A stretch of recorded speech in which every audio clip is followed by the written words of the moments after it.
হয়তো তারা মুভ করতে যাচ্ছে। ইভোসের সবকটা প্লেয়ার রয়েছে একই জায়গাতে। এইদিকে আমরা আরএসকে কে দেখতে পাচ্ছি একটা কিল, দুটো তিনটে কিল লুফে নিয়েছে। জাস্ট সিনটা দেখার সুযোগটা মিস করলাম আমরা তিনটা কিল লুফে দেখে ফেলেছি, বাট কাকে নিল সেটা সুযোগটা হয়নি, কিভাবে নিল সেটা দেখারও সুযোগটা হয়নি আমাদের। আমরা ভিশন সিস্টেমকে দেখতে পাচ্ছি আর এইদিকে খুবই কাছাকাছি রয়েছে টিমটি এবং পেছন থেকে সাপোর্টিভ একটা শট। ও জোটাকে ডাউনটা দিয়েছেন কুটুসের ম্যাজিক্যাল পারফরম্যান্স ম্যাক্স 7 দিয়ে। কনফার্মেশনের ঠিক এই মুহূর্তে বাকি প্লেয়াররাও বেশ উচ্ছ্বাসিত, সামনে টিমকে ডমিনেট করার এটাই সুযোগ। গজব থমথমের আরো একটি চার্জ। ও মাই গড, অ্যান্ড্রেসের elimination and team Bangladesh red hawks back to back তিনটি কিল কনফার্ম করে নিয়েছে নিজেদের খাতায়।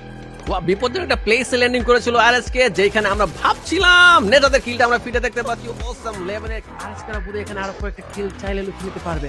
এক্স্যাক্টলি, টিম আরএইচকে একেবারে মুখোমুখি, সামনে থাকা টিমকে সুযোগ দিতে চান না। আরো একটি প্লেয়ার নোরাকে লাস্ট এলিমিনেট করতে পারলে টিম আরএইচকে এর কাছে ব্যাক টু ব্যাক চারটি কিল যাবে। What a domination! কিন্তু সাপোর্ট করছে তাদেরকে। নো ওয়ে বলতেই কিন্তু আমরা দেখতে পাচ্ছি বিল্লিউ তিনি কিন্তু তার ডাবল ভেক্টরের খেলটা দেখাচ্ছেন। ড্রপ পয়েন্টের ক্লাসে ডাবল ভেক্টর খুবই গুরুত্বপূর্ণ এবং রেড হক আরো একটা বড় ধাক্কায় নেজাদ এবার বেঁচে ফিরতে সম্ভবত পারবেন।